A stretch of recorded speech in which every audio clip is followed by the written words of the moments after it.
What's up, guys? Connery again. Fishing is slowing down, so start working on the car again. I bought this over the holidays.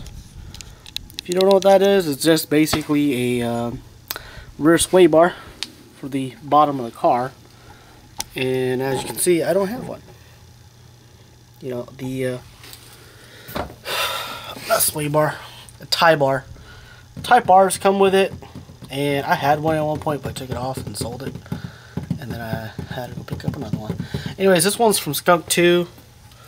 It's the Alpha 50 version. I don't know, I guess that's what you call it. But this is a view that a lot of you guys don't ever see.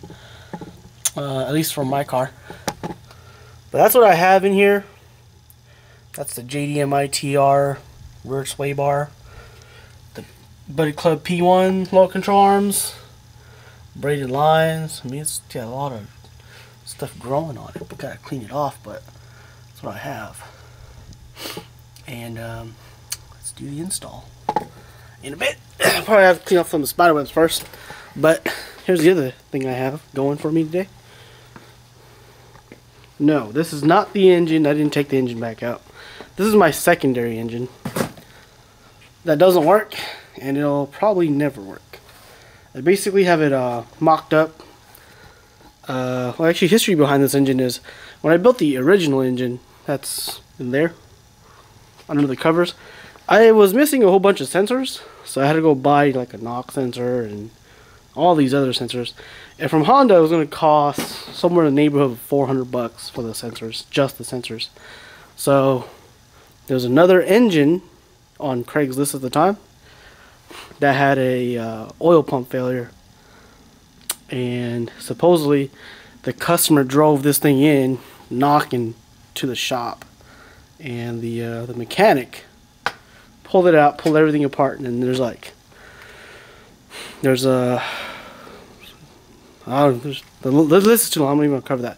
But yeah, basically bought this engine for $200 just for the sensors. So actually, it came out pretty good because there was a bunch of little hoses, like the hoses, kind of like these, that I was missing. So I actually salvaged a bunch of little connector hoses. A lot of little things, stupid things too. Like, you know how you have the injectors and the little rubber injector seat that's down there. I was missing some of those. A lot of little things like vacuum lines, that type of stuff that was missing. This engine actually provided it for it. So if you're gonna do a job like this, or this kind of swap, it's always pretty good to have a spare engine. And the other thing that's good about it is I'm trying to build a turbo manifold that is definitely not an off-the-shelf item. So people are gonna have to either imagine it, or in this case, what I plan to do is I have the engine in over there, and I have this spare engine. So I'm gonna take some dimensions of space, and then I'll construct some type of a cardboard layout as far as you know, maybe I have this much space, and here's the firewall, and I have to build something inside this imaginary space right here. You know, that'll help me out.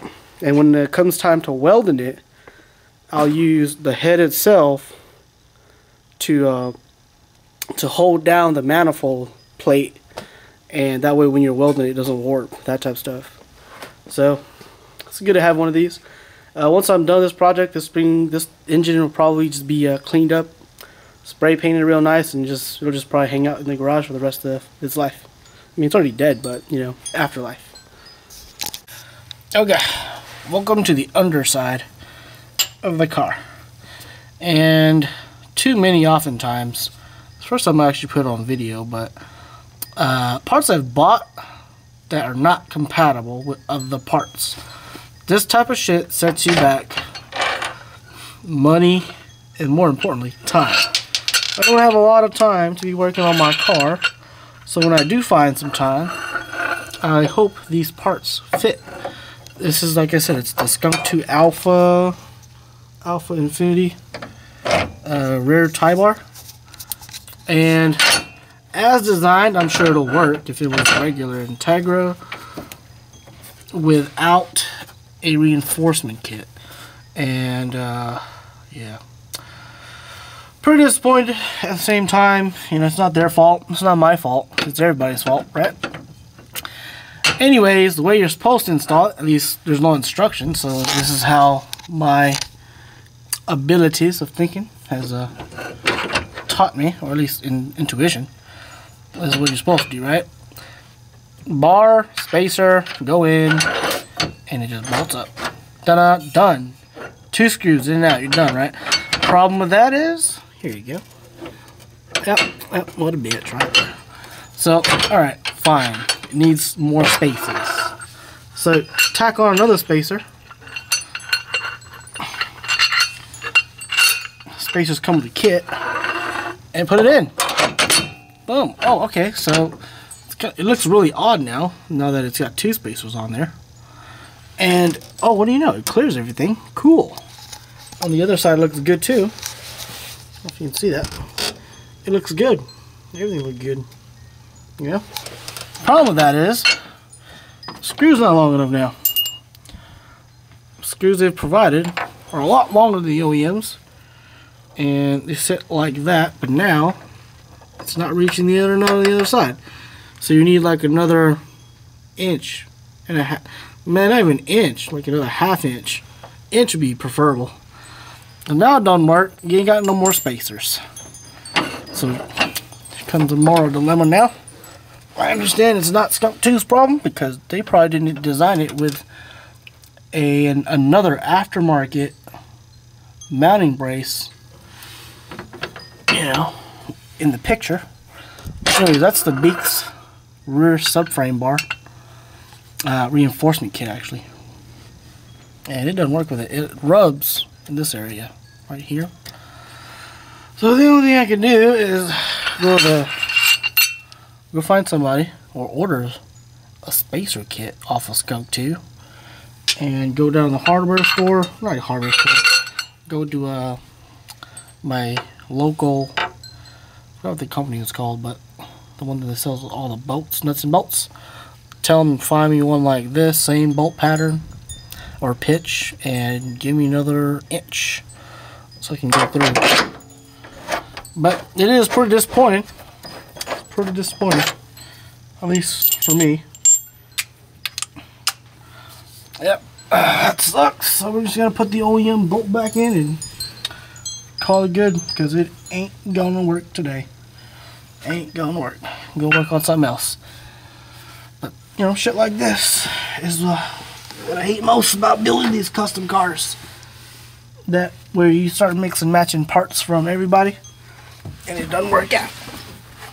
That was supposed to be like a 10-minute install. It's gonna turn into like a nightmare, maybe. Hope not. Alright, so I've already cut these out. Give you some examples of it. But this used to be a U-pipe.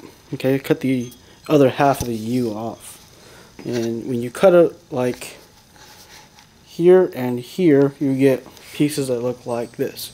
A little 90, and you'll end up with a straight pipe.